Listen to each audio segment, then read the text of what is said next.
Hello everyone, and welcome back to another episode of Adoptions from the Heart TV. I'm your host, Amanda Aliberti. Last week we sat down with Keri, who shared her experience of being an international adoptee. Today we're going to continue that discussion, and Keri is going to offer some advice for other transracial adoptive families. She's also going to talk about some advice she would have for other adoptees who may be struggling to find their own identity. Keri had the opportunity to come and work with Adoptions from the Heart, and she's going to share the impact it's had on her own journey, hearing from birth parents, and kind of just learning more about different members of the adoption triad. So now let's turn to Keri.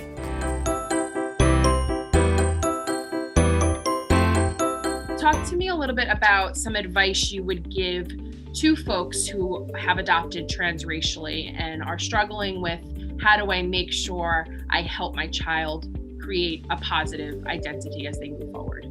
Yeah.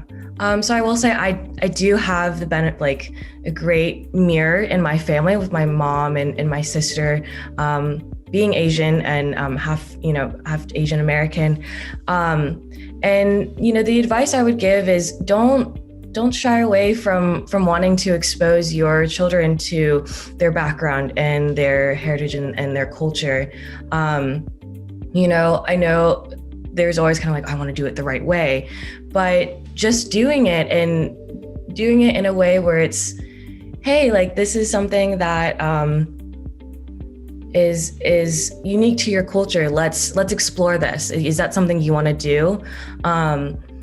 I think when my family kind of posed, like, do you want to go to Chinese school? Like, we would love to encourage you to learn about your heritage, learn the language, and embrace your culture. Is that something you want to do? And I was like, yes, of course, I'd love to. And I know that can be hard for families that maybe don't have or the child doesn't have a mirror necessarily, but I think it's important to not be scared to try different things. Whether it's cooking a meal that's specific to that culture, or if it's attending an art event, or just allowing some bits and pieces, and it'll all come together. But I think it's important to not be scared, because I know, parents can be like, well, I'm not sure how to do it. Like, there's so many things. It's like, yes, there are so many things. Let's take it one step at a time. Like, where do we want to start? Do we want to start with food? Do we want to start with language? Do we want to start with art? Or do we want to start with, cultural holidays, or, just, be aware and don't be scared.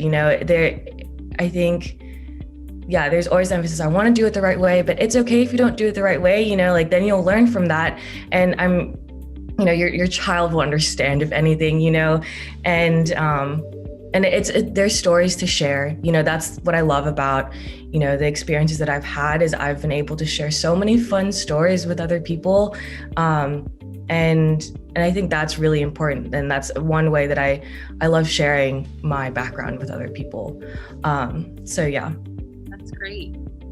And then on the other side, what advice would you give possibly to a woman or just in general, a transracial adoptee who may be struggling with who they are, trying to figure out, like, what place do I fit in, and why do I look different? And you talked a lot about embracing that difference, but what would be your advice for an adoptee? You're different, and that's awesome. It almost seems like before you were referencing the fact that when you got to a place where being different was something you're proud of, as opposed to something that you feel like is bad, like you transitioned where you almost like embraced the difference. Yes. It's about embracing the difference and seeing, like, wow, I have so many unique things and to myself, and that's just unique to me. And then it's also knowing that there are people out there like me as well, and knowing that you're not alone. And it can be hard because, as a transracial international adoptee, you know, you might not know a whole lot of your background initially, but you know, you have the support of your family. You know,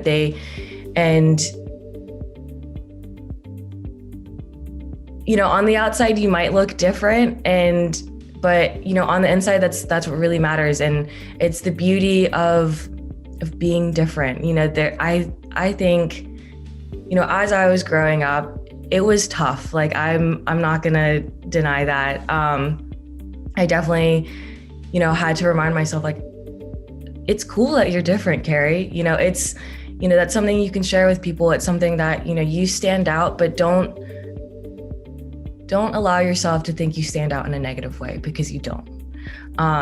People are interested in that, or people are curious. Like, as you said before, like, you know,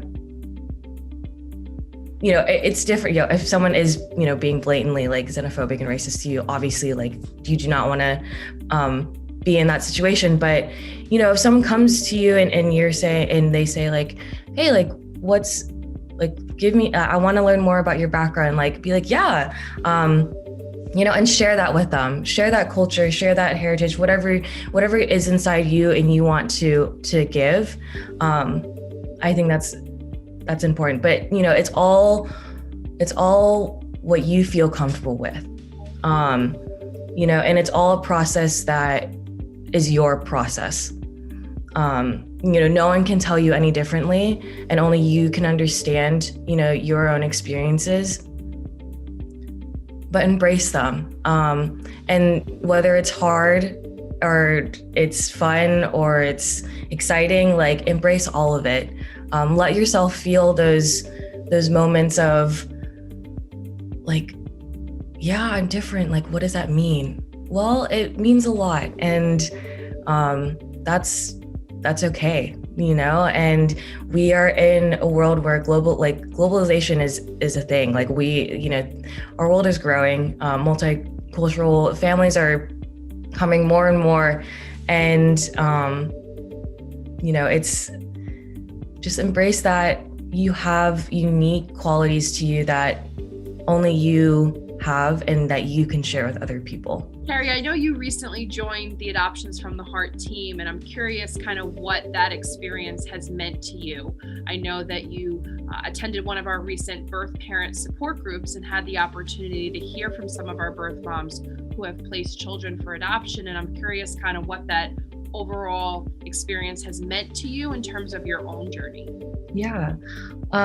Well, I've loved interning for Adoptions from the Heart. It's really opened my eyes to the adoption process, and also open adoptions. I guess coming from an international closed adoption, I never really thought about having that relationship with your birth mother, with your birth father.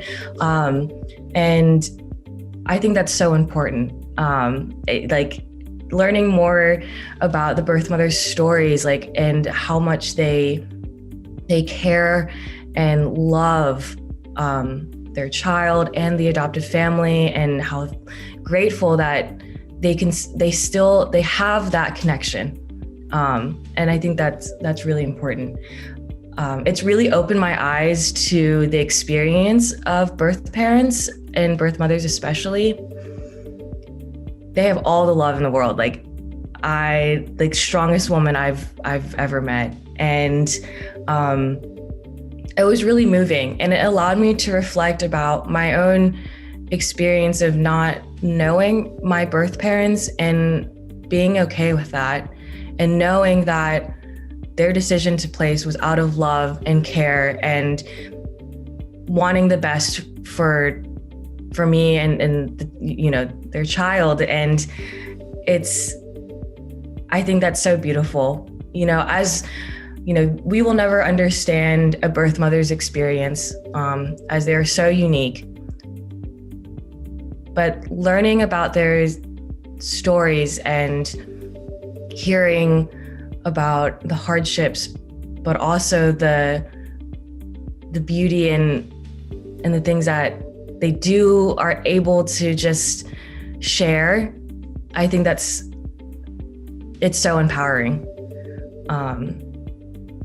And, you know, growing up, I have noticed that, you know, within the kind of adoption like equation almost, birth parents don't get recognized. And I think that they should, that they are part of that equation. They, you know, and learning about those experiences have really allowed me to also be okay with not knowing, and hearing those stories, just reflecting like, I know I come from love, and I know that I have love to give as well. And I hope to share that. And, you know, I'm excited to continue learning more about adoption, open adoption, and, you know, birth parent experiences.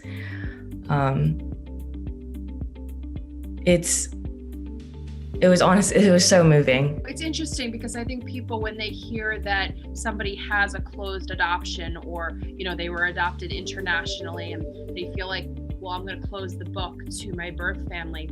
But there's actually a lot of commonalities, right? Whether you are an involved birth parent or not. And I imagine from what you're saying that hearing birth parents speak resonated with you because it allowed you to almost have some closure, maybe, of knowing the reasons why your birth parents chose adoption, and that it is out of love, and that allowed you to feel that comfort within your adoption triad. Did it spark anything for you? And I'm not sure personally for you, like, do you ever want to explore your birth history, or do you feel like you're content where you are right now? Yeah, I think yes. Once I know at some point in my life, I'm going to want to go back to Guangzhou. I want to see the orphanage. I want to see the village, you know, I am from. And when it comes to searching, I am okay with not knowing. You know, growing up, I was like, I wish I knew. You know, I've always like, I wish I knew. Like, I wish I knew my, like, kind of, even like when it comes to like medical history, like, I wish I knew. But I'm okay with not knowing. And I think it's a process that you have to continuously kind of go through. But I do want to go back, and I want to see the village again, and the orphanage. I think that the possibility of finding my birth parents is slim. And so I think also just I've kind of come to terms with that, and I've accepted that, and I'm okay with it. And it's a process that you have to allow yourself to go through. Well, and you seem really self-aware, like, you know, how you felt 5 years ago may be different of how you feel today and how you may feel 5 years from now, right? But you seem to be really self-aware, which is important. Like, you're constantly checking yourself of like where you're at in terms of your experience. And not that you sit around thinking about your adoption story every day, but I really like that piece. And I think that that's powerful. And it's okay to say that I'm content not knowing. And I've kind of checked all the boxes off in my life where I feel good and I feel healthy and I feel like I'm in a good place. So that's really powerful. That's great.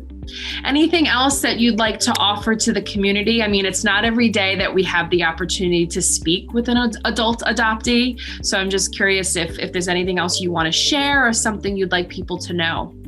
Yeah, I just want to reiterate, you know, sharing your story and your background is so important, and embracing it within yourself as well. You know, I think before you make that step of I want to share it, make sure that you know that you want to do that. You know, don't ever feel pressured. If someone asks you, like, tell me more, like, be like, oh, actually, like, you know, I'm not comfortable with doing that, and that's okay. You know, as you said before, like look internally. And it can be hard sometimes. And there's so many great support, groups and outlets that you can do and be a part of. But I think that, embrace being different. There's so much beauty in it. And I do every day. I do every day. That's wonderful. Well, we are fortunate that you are vulnerable enough to kind of share your story, Keri, because like you said, I think it takes education and more folks learning and understanding the experiences that all members of the adoption triad have. And we're just really happy that you've been courageous enough to come on and kind of talk about your story. You have a really powerful voice, and I think your experience speaks volumes, and Adoptions from the Heart is certainly lucky to have you. I'm happy to have this opportunity. Thank you so much. Thank you so much, Keri, for sharing your story. We're hopeful that this will help other members within our adoption community. Thanks so much, guys, and tune in next week.